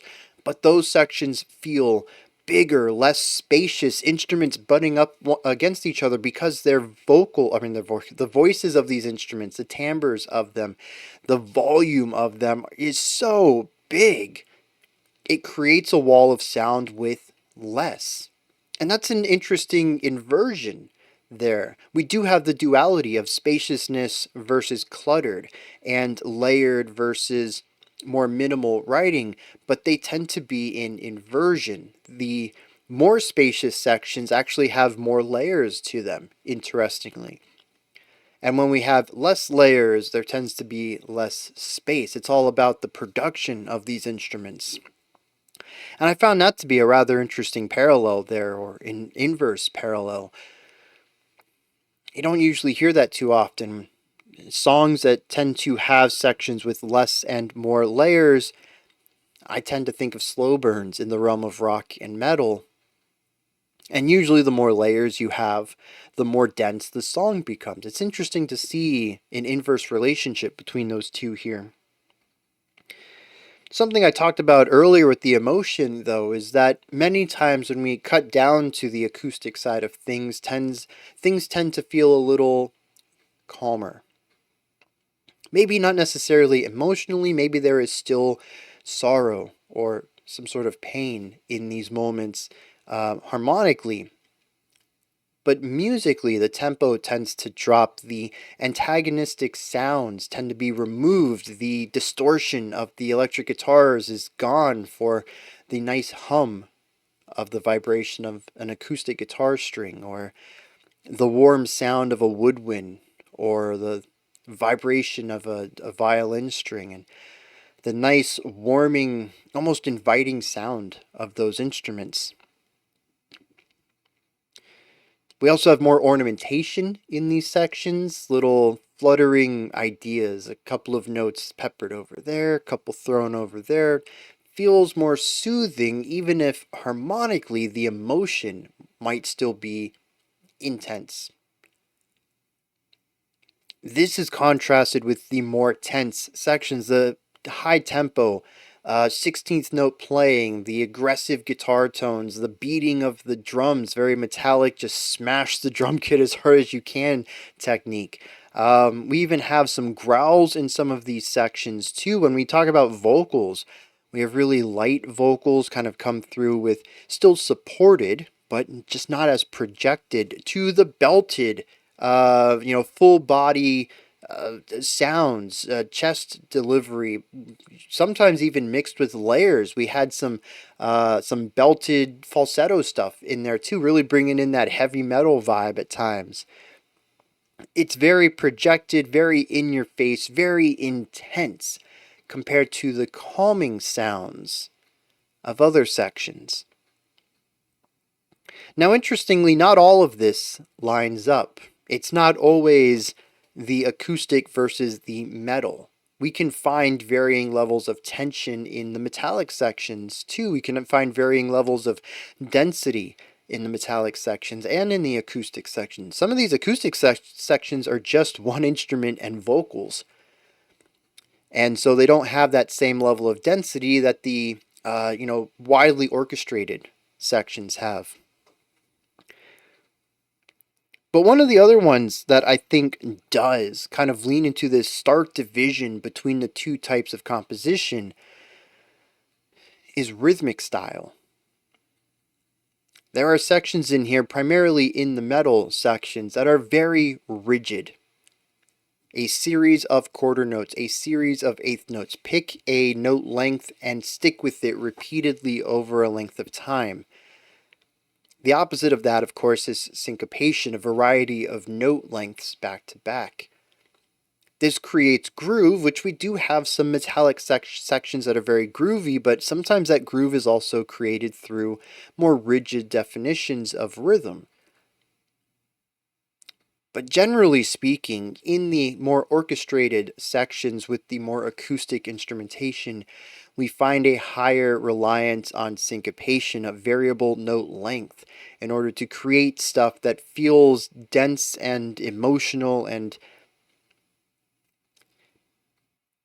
I don't know, natural in a sense. The rigidity is a nice way to portray emotion.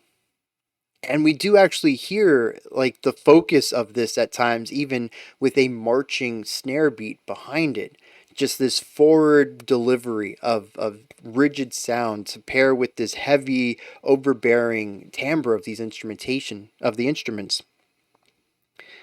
But I found this to be an interesting idea too, to allow the song to feel loose at times and rigid at others, to have groove sometimes and to feel very directed at others.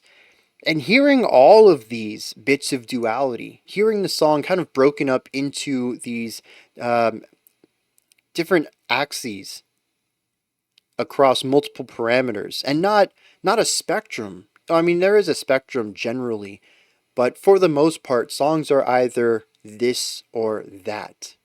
They're either rigid or syncopated. Now, the amount of syncopation you get, you might have a little bit of fluidity in that, but very rarely will you find a syncopated guitar riff alongside a rigid drum beat. Usually they are focused, working together to create a specific vibe. And it's really interesting to hear all the different combinations of this. What about a heavy section that feels aggressive with a tinge of sorrow, but is very rigid? It's a driving idea rather than something a bit looser, where maybe 20 minutes later we might revisit this aggressive sound with a looser rhythmic element to it. And it allows them to showcase a wide range of ideas within a very narrow set of parameters. I think it's why most of the sections in this song kind of, for me at least, bleed together. There are certainly some parts that stand out as quite unique, but especially when it comes to the metallic side, a lot of it just kind of feels like a return to a heavy metal or a death metal sound, a light death metal sound. But I can still find these variable elements within it. And it allows me to kind of hear some differentiation between some of the riffage, between some of the composition going on in this track. And I think it's one of the major elements that makes this song feel as diverse as it does and makes it go by as quickly as it does. Because honestly, 60 minutes is a long time. I mean, that is an hour. That can feel like an hour. It can feel like more than an hour. It can feel like less than an hour. And in this case, it went by quickly. I was quite surprised when I looked down at the time and it was like 50 or 55 minutes into it, and it really didn't feel like we had listened to the song for an hour at that point, which I know we hadn't. It was almost an hour. Don't start pulling dad jokes literally. We hadn't reached that hour yet. I know. But it still didn't feel like that time. And I think a lot of that comes down to the flexibility of the band compositionally, the flexibility of them performance wise, and the ways that they try to create so many different ideas with a small set of building blocks. And it ends up creating something that feels exceptionally cohesive, though unique throughout. I don't know what the overall story here is, but the back half of this track does shift into a different direction. I had mentioned around minute 25 or so, 32, the song randomly cuts just to wind and some female vocals. A woodwind instrument comes in and begins duetting with the vocals. There's a chirping synth off to the side. And I mentioned that it felt sad, but positive. It sure had a dark bass to it, but there was a brightness to it, not just in the timbre of the vocals, but also in the melody. I described it as a lonely joy, a mix of tension and loss. This, I think, was one of the first times that I felt joy in a more prominent showcasing in the song.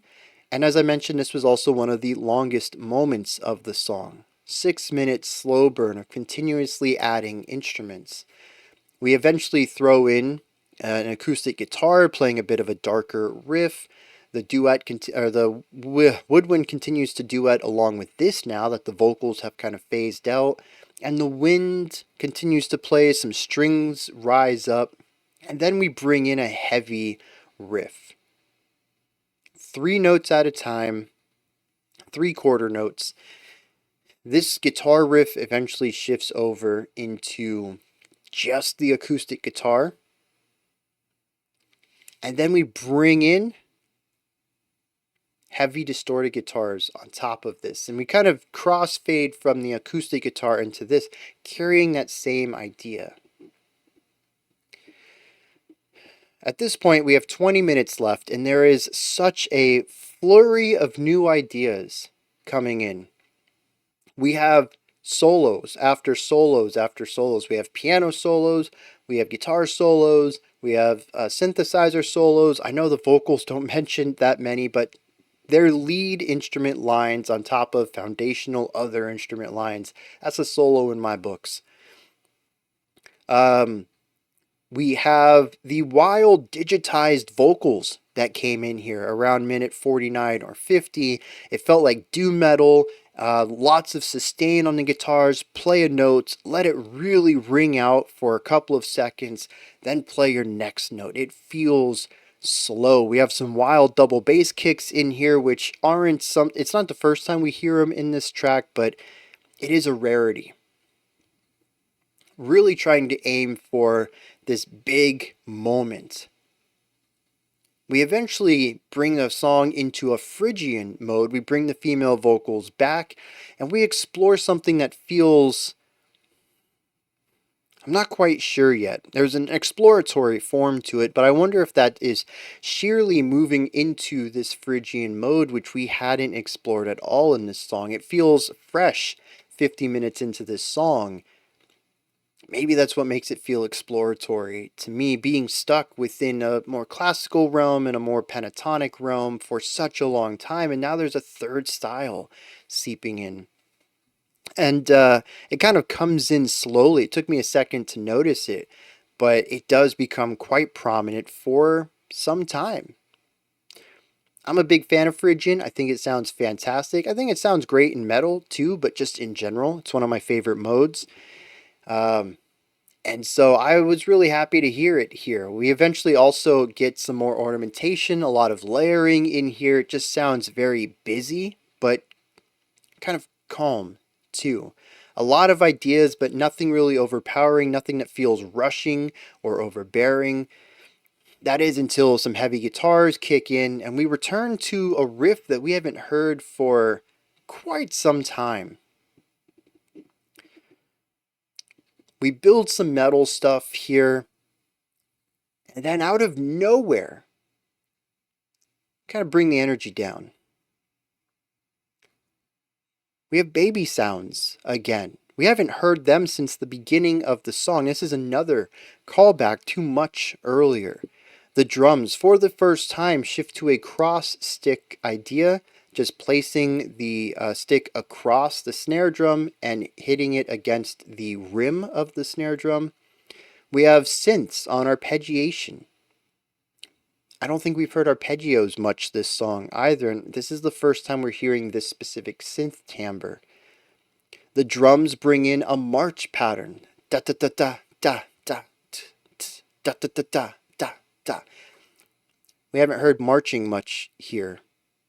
We get some metal riffs, some very rigid drumming, we have some string drone. This stuff is more commonplace for how metallic sections are written, but we kind of remove all of this and we fade it back down to just some strings and the marching drum. And then a music box comes in and the drum's gone, and then the strings are gone, and it's just the music box for an entire minute. And then that ends with kind of an alarming high reverb percussive sound. I'm not sure what that was, but I find this to be interesting. For a song that, at least for the first 20 to 30 minutes, I kind of felt was very samey, bouncing back and forth between the couple of similar general ideas. There's a series of wild shifts here in the back half. For whatever reason, the middle of this song sparks a high moment of change. No longer are we looking at the schism of two different ideas across a couple of parameters, sure, but a lot of it is a duality going on. Now we are looking at forward momentum and growth. How does one idea become another, become another, become another, without ever really retreading much of the same ground we have? Not just over this last half of the song, but over the entirety of the song. There are so many new ideas on this back half.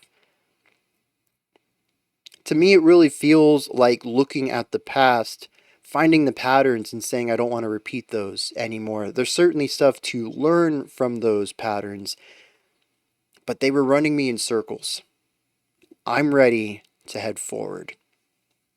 And so we take what we've learned from the first half and build new ideas continuously out of them, not in ways of creating cycles, but in ways of building upon each to reach new heights. I was really thinking that when we reached minute 50, 51 in there, and we kind of started going towards a more optimistic sound, we were going to stick with that.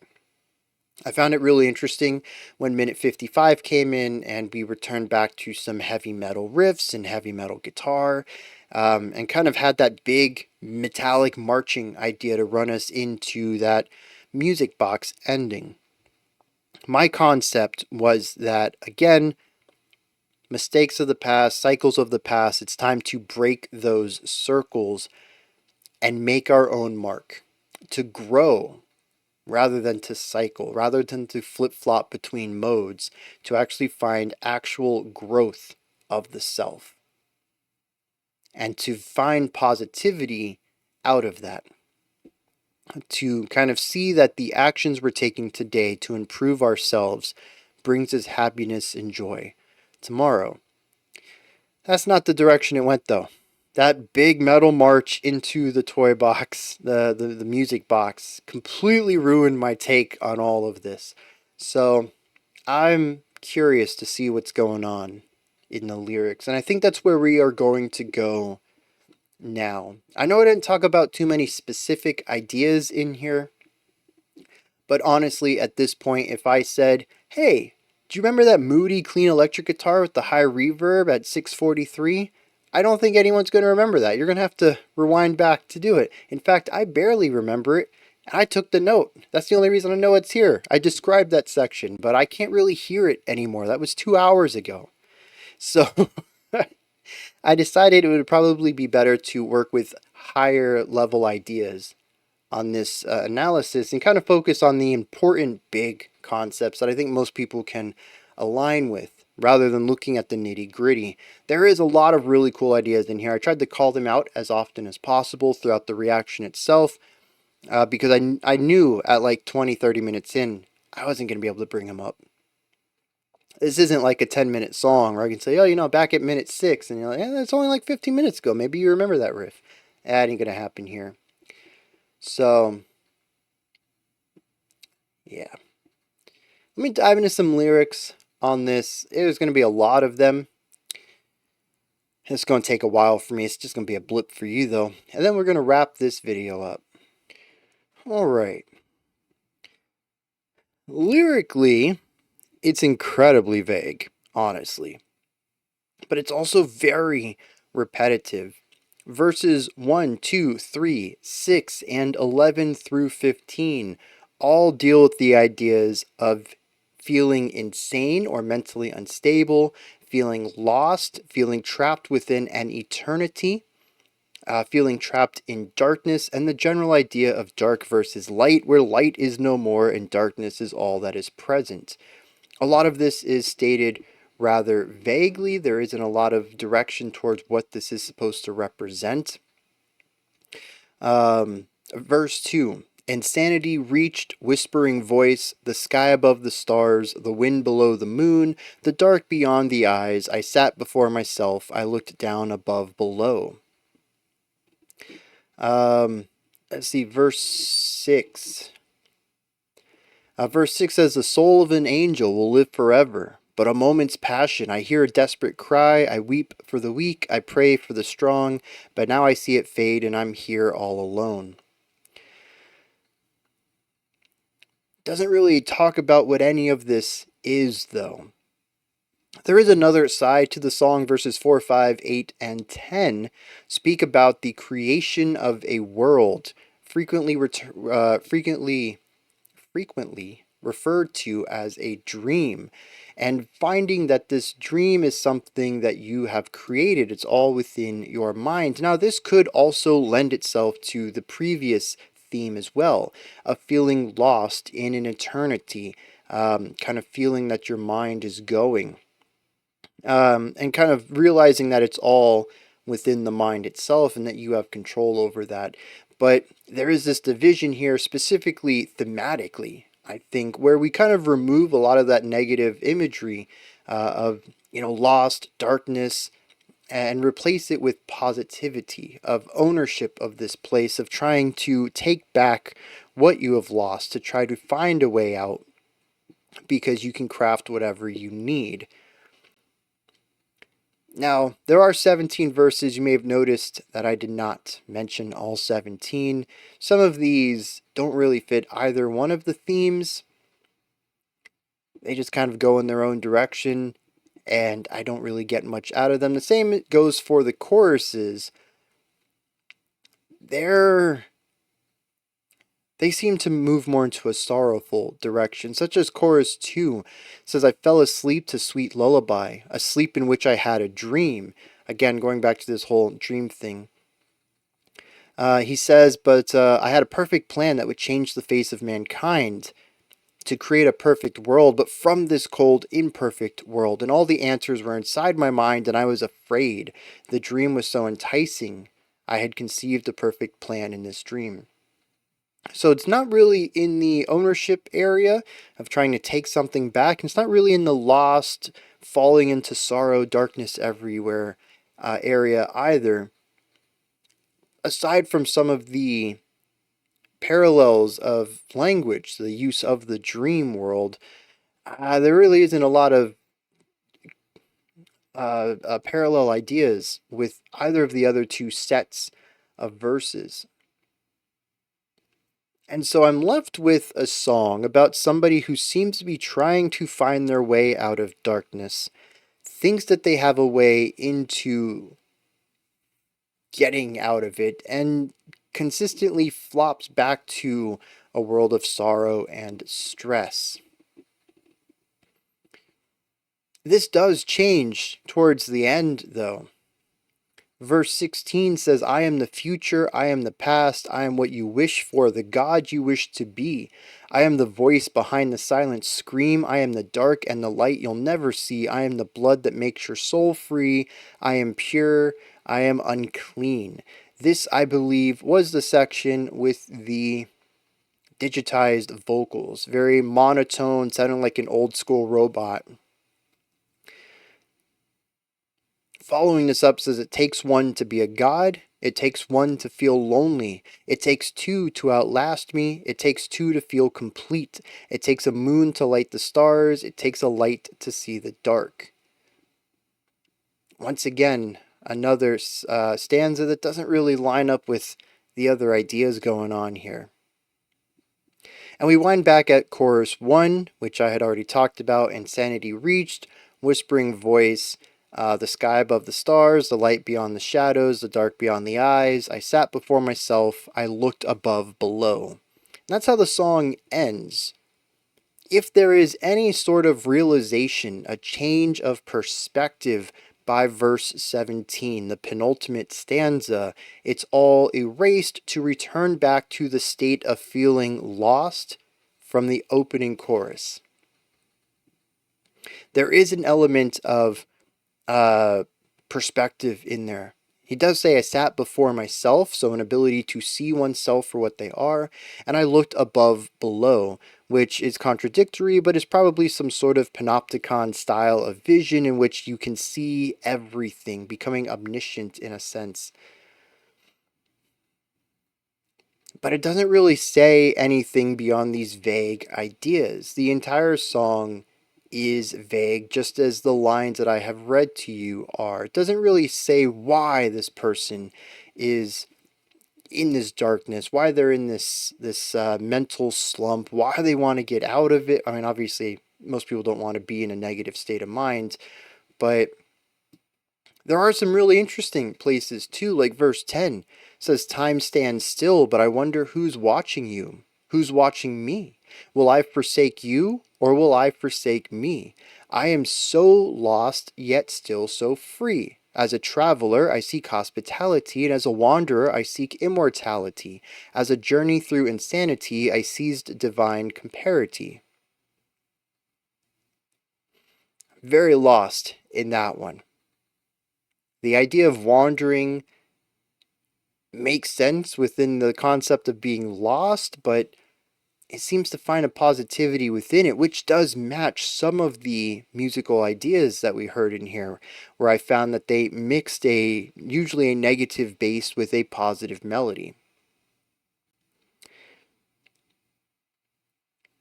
But I, after reading through the lyrics 3 times, had a really tough time piecing it all together.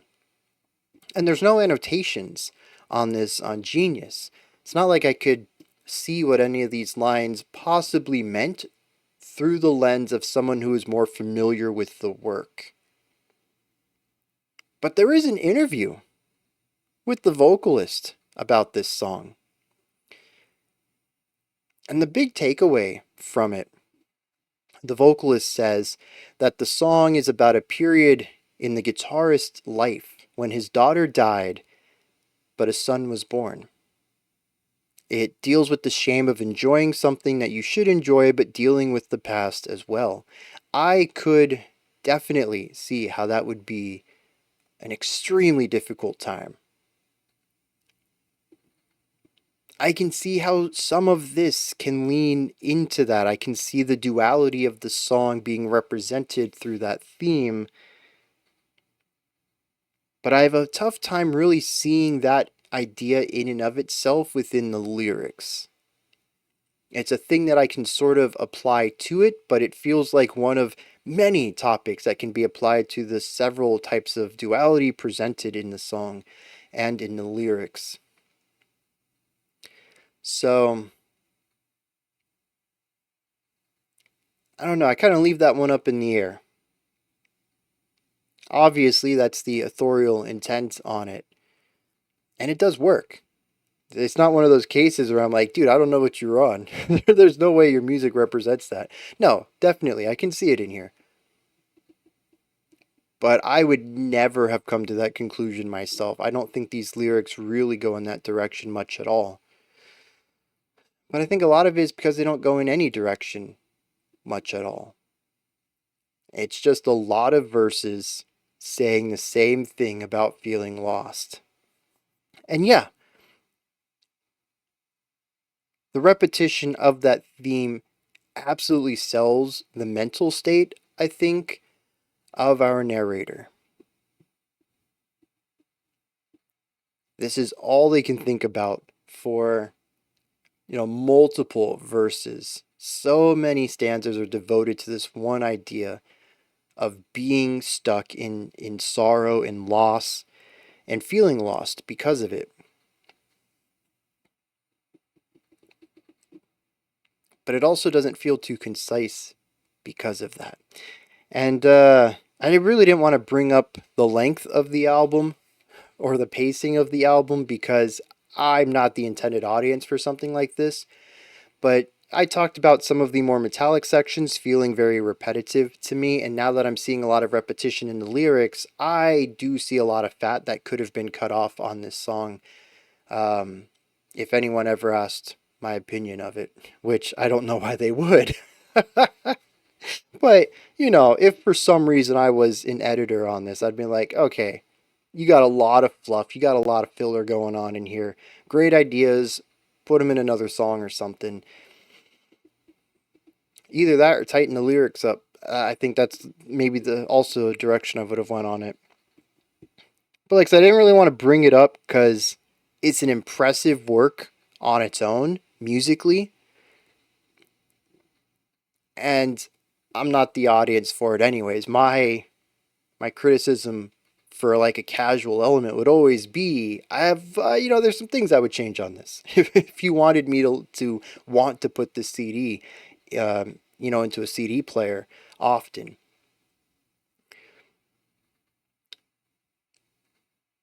But I still think it's a great song.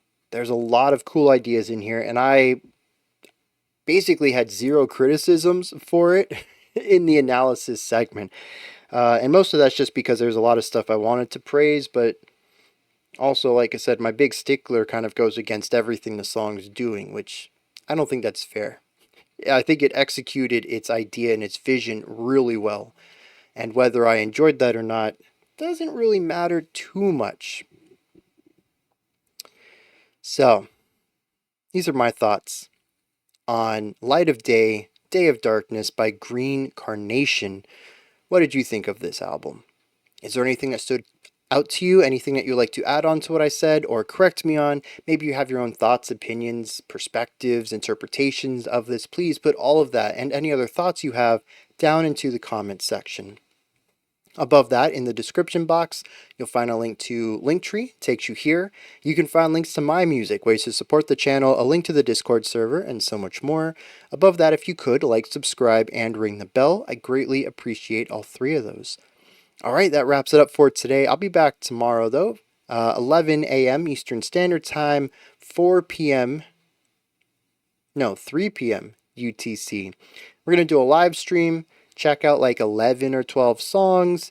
Usually goes for about 2.5 hours. We just chill, chit chat, talk about stuff, get off topic from music way too often, and listen to some cool music. It's a really chill time. If you can make it, come on out to that. It's over on Twitch, twitch.tv/critical composer, all one word. Otherwise, I'll be back Monday. We'll start off next week's theme. All right, until next time, remember to be critical, not cynical, of the music you listen to, and have a fantastic morning, afternoon, or evening, whenever you choose to watch my videos.